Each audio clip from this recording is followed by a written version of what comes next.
Hey there, subscribe to my channel, and also press this bell icon so you never miss any new updates, cause whenever we upload new video you will get a notification on your phone.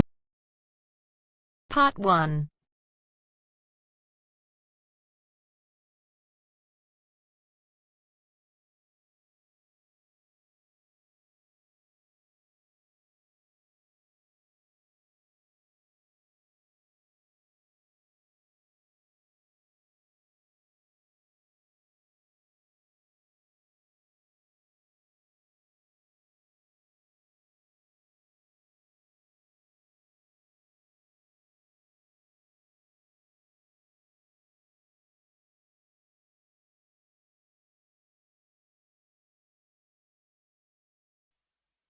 You will hear a number of different recordings, and you will have to answer questions on what you hear. There will be time for you to read the instructions and questions, and you will have a chance to check your work. All the recordings will be played once only. At the end of the test, you will be given 10 minutes to transfer your answers to an answer sheet.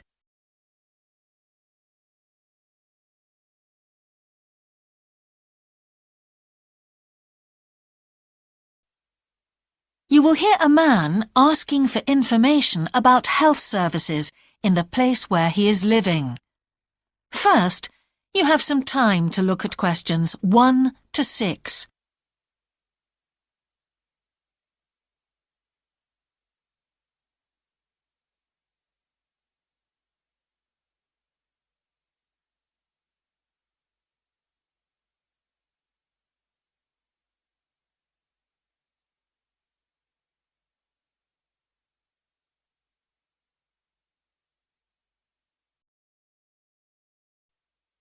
Now we shall begin. You should answer the questions as you listen, because you will not hear the recording a second time. Listen carefully and answer questions 1 to 6. Can I help you? Yes, I've just moved to this area with my wife and children, and I'd like to know where we can all register with a doctor at a health centre. Oh, OK. Well, there's Dr. Green at the Harvey Clinic. We always recommend her for babies because she's very good with them and she runs a special clinic. Oh, actually, my youngest child is 5, so that wouldn't be any good for us. Right. Is there anywhere else I could try? Yes, the Eshkol Health Practice is the next one on my list. How do you spell that? ESHCOL. And it's Dr. Fuller who has space on his list. The clinic only opened a year ago, so the facilities are all very modern. That sounds good. And it's particularly good if you're busy during the day because they also do appointments in the evening. They're closed on Saturday, though. The only other place on the list is the health centre on Shore Lane. You can register with Dr. Gormley. That's Gormley. He's new there, but the centre has a very good reputation. Oh, yes. I think I know the road. That would be the best one. Thanks. Could you tell me, will all their services be free? There are usually some small charges that doctors make. Let me see what it says about the Shore Lane Centre. If you need to be vaccinated before any trips abroad, you won't have to pay for this. What else? The Sports Injury Treatment Service operates on a paying basis, as does the Nutritional Therapy Service.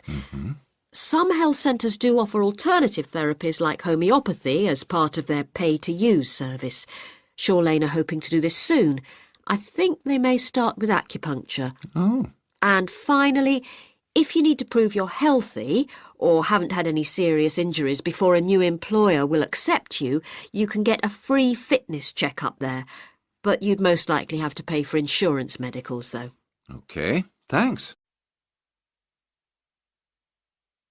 Before you hear the rest of the conversation, you have some time to look at questions 7 to 10.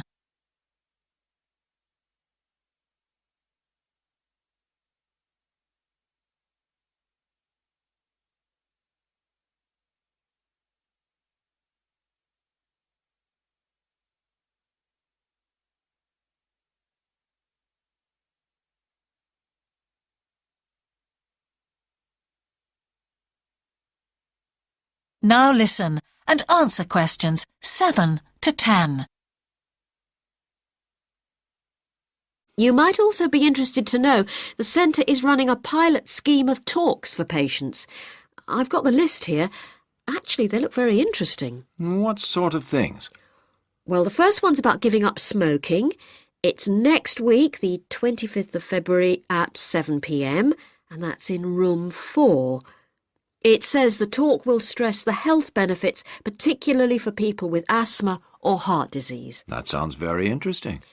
There's also a talk for families with children. It's on healthy eating and takes place on the 1st of March at 5 o'clock. Will that be at the health centre? Actually, it's at the primary school on Shore Lane.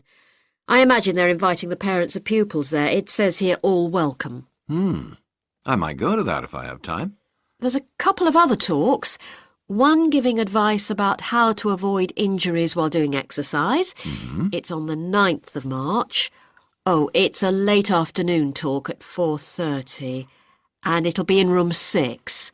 It also says the talk is suitable for all ages. And finally, there's a talk called Stress Management, which is on the... That is the end of part 1. You now have half a minute to check your answers.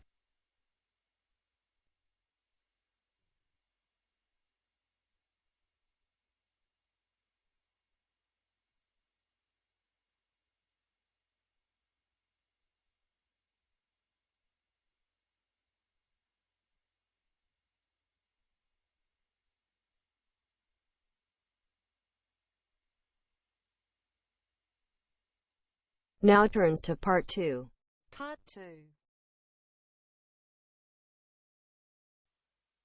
You will hear a man who owns a holiday home talking on the phone to a woman who is staying there.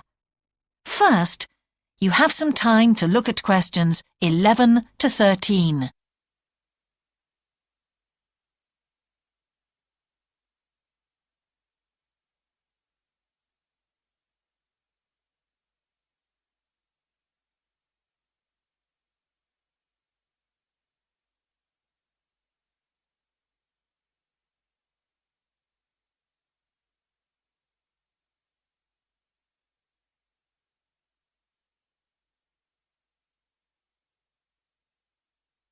Now listen carefully and answer questions 11 to 13. Hello? Hi, it's Laura Carlton here. We've just arrived at the holiday flat, but I can't get the hot water and heating to work. Oh, right. That's easy. Don't worry. In the upstairs cupboard, you'll find the water heater. You'll see 3 main controls on the left at the bottom of the heater. The first one, the round one on the far left, is the most important one for the heating and hot water. It's the main control switch. Make sure it's in the on position. The switch itself doesn't light up, but the little square below will be black if the switch is off.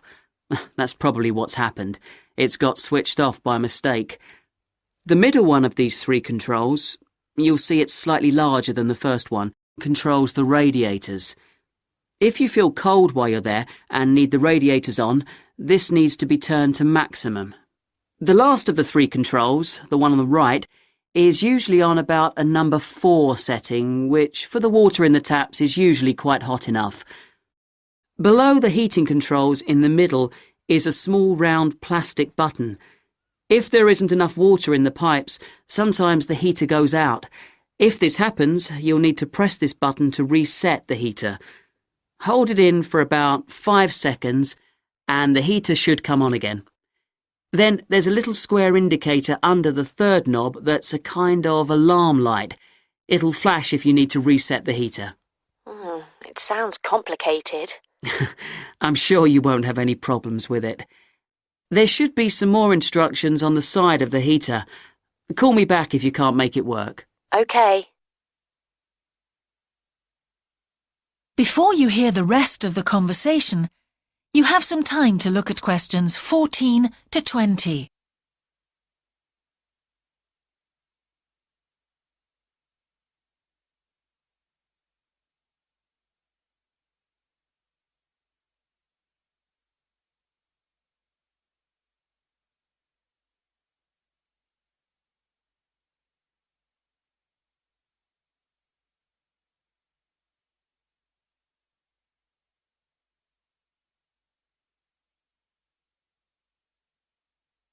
Now listen and answer questions 14 to 20.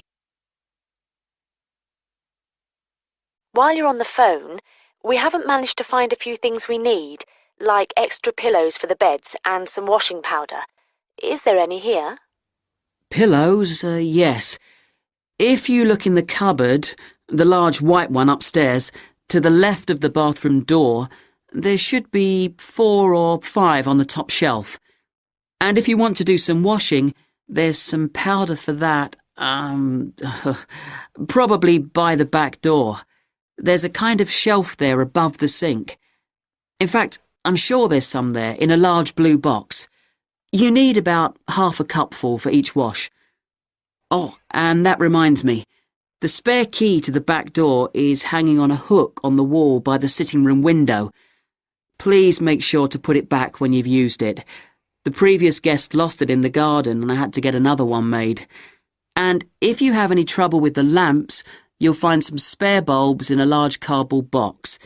It's on top of the washing machine with all kinds of useful things in it.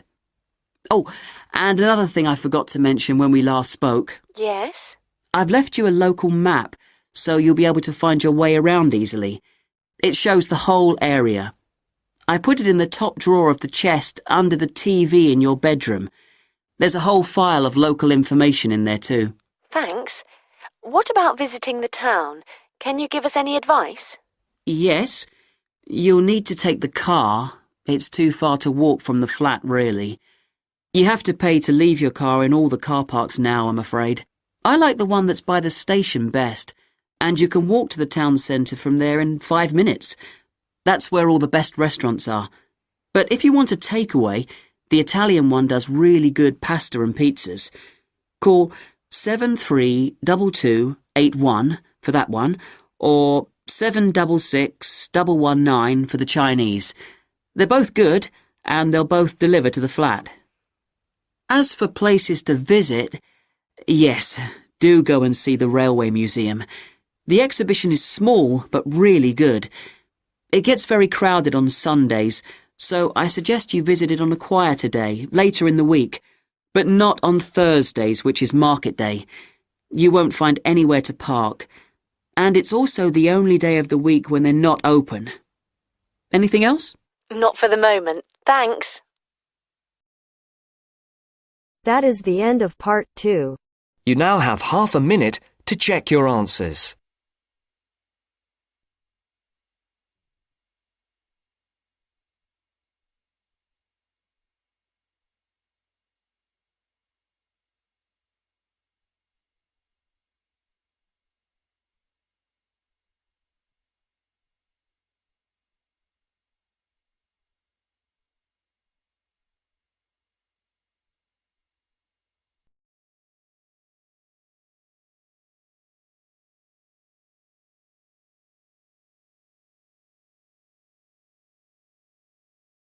Now turns to part 3. Part 3. You will hear a conversation between an English teacher called Paul and a former student of his called Kira. First, you have some time to look at questions 21 to 25.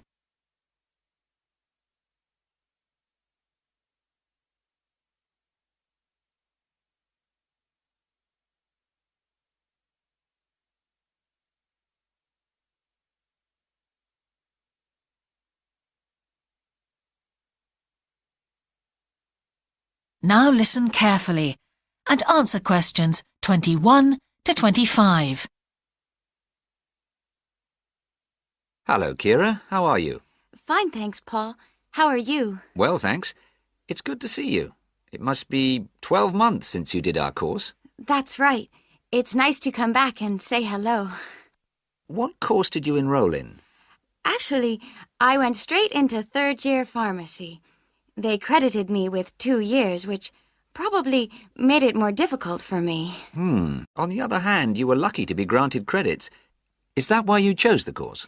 Yes, and as I'd already finished a course in it in my country, I thought it would be easier if I studied something I already knew. I didn't realize you went into third year. I thought you started in first year. No wonder it was so hard. And what do you think is one of the big differences between studying at a university here and studying in your country? Well, I found it very difficult to write assignments because I wasn't familiar with that aspect of the system here. The main problem is that the lectures expect you to be critical. That made me feel really terrible. I thought, how can I possibly do it? How can I comment on someone else's research when they probably spent 5 years doing it? I think a lot of people who come from overseas countries have similar problems. But after a while, it became easier for me. People expect you to have problems with the process of reading and writing, but in fact, it is more a question of altering your viewpoint towards academic study. How was the content of the lectures? Was it easy for you? I didn't really have many problems understanding lectures. The content was very similar to what I'd studied before. And what about the lecturers themselves? Are they essentially the same as lecturers in your country? Well, actually, no. Here they're much easier to approach. After every lecture, you can go and ask them something you didn't understand, or you can make an appointment and talk to them about anything in the course. Maybe you found them different because you're a more mature student now, whereas when you were studying in your country, you were younger and not so assertive. No, I don't think that's the difference. Most of the students here do it. In my faculty, they all seem to make appointments, usually to talk about something in the course that's worrying them, but sometimes just about something that might really interest them, something they might want to specialize in. The lecturers must set aside certain times every week when they're available for students. That's good to hear. Before you hear the rest of the conversation, you have some time to look at questions 26 to 30.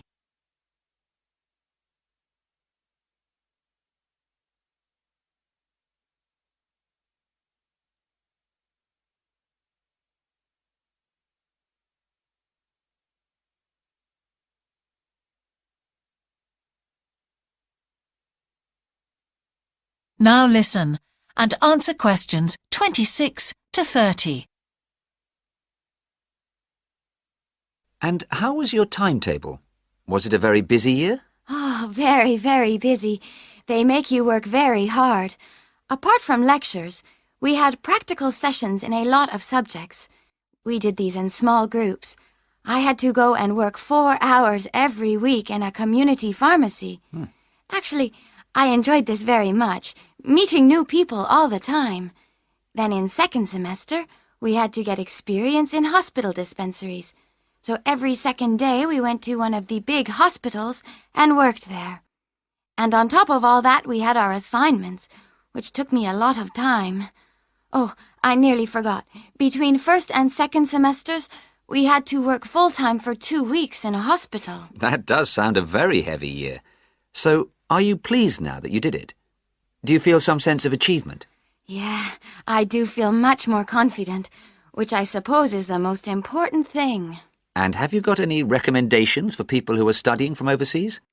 Well, I suppose they need very good English. It would be much better if they spent more time learning English before they enter the university, because you can be in big trouble if you don't understand what people are saying and you haven't got time to translate. Anything else? Well, as I said before, the biggest problem for me was lack of familiarity with the education system here. It sounds as if it was a real challenge. Congratulations, Kira. Thanks, Paul. That is the end of section 3. You now have That is half the a end of minute part to 3. check your answers. You now have half a minute to check your answers.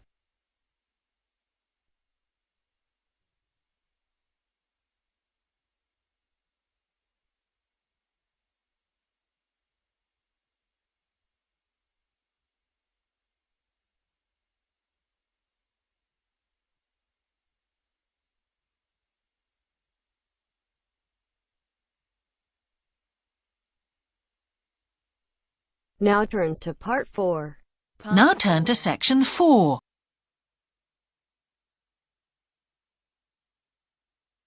Section 4.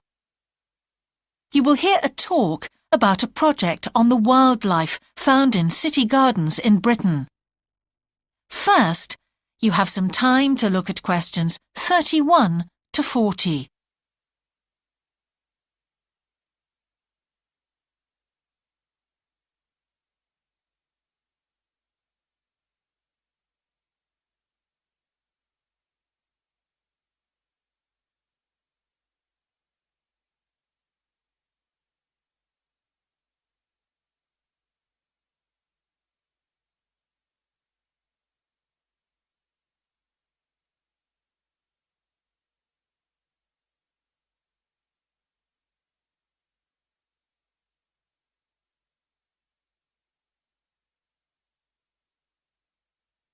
Now listen carefully and answer questions 31 to 40.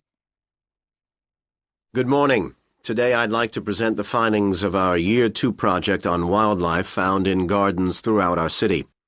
I'll start by saying something about the background to the project, then talk a little bit about our research techniques, and then indicate some of our interim findings. First of all, how did we choose our topic?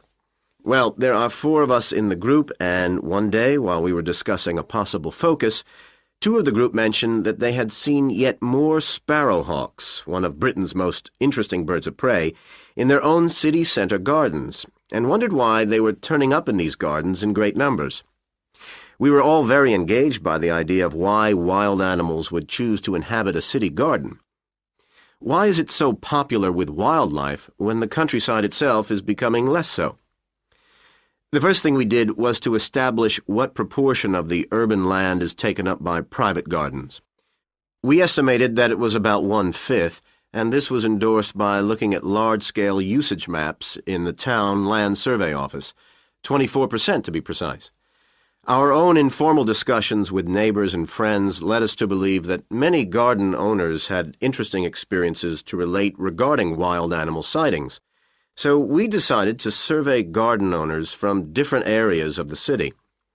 Just over 100 of them completed a survey once every 2 weeks for 12 months, ticking off species they had seen from a pro forma list, and adding the names of any rarer ones. Meanwhile, we were doing our own observations in selected gardens throughout the city. We deliberately chose smaller ones because they were by far the most typical in the city. The whole point of the project was to look at the norm, not the exception. Alongside this primary research on urban gardens, we were studying a lot of books about the decline of wild animals in the countryside and thinking of possible causes for this. So what did we find? Well, so much that I just won't have time to tell you about here. If you're interested in reading our more comprehensive findings, we've produced detailed graphic representations on the college website, and of course any of the group would be happy to talk to you about them. Just email us. What we've decided to present today is information about just 3 species because we felt these gave a good indication of the processes at work in rural and urban settings as a whole.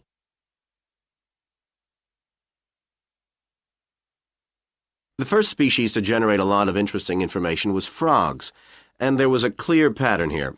They proliferate where there is suitable water. Garden ponds are on the increase, rural ponds are disappearing, leading to massive migration to the towns. Hedgehogs are also finding it easier to live in urban areas, this time because their predators are not finding it quite so attractive to leave their rural environment, so hedgehogs have a better survival rate in cities. We had lots of sightings, so all in all we had no difficulties with our efforts to count their numbers precisely. Our final species is the finest of bird singers, the song thrush. On the decline in the countryside, they are experiencing a resurgence in urban gardens because these days gardeners are buying lots of different plants, which means there's an extensive range of seeds around, which is what they feed on. Another factor is the provision of nesting places, which is actually better in gardens than the countryside. Hard to believe it, but it's true. Incidentally, we discovered that a massive new survey on song thrushes is about to be launched, so you should keep an eye open for that. Now, I'd be happy to answer any questions you may have. That is the end of part 4. You now have half a minute to check your answers.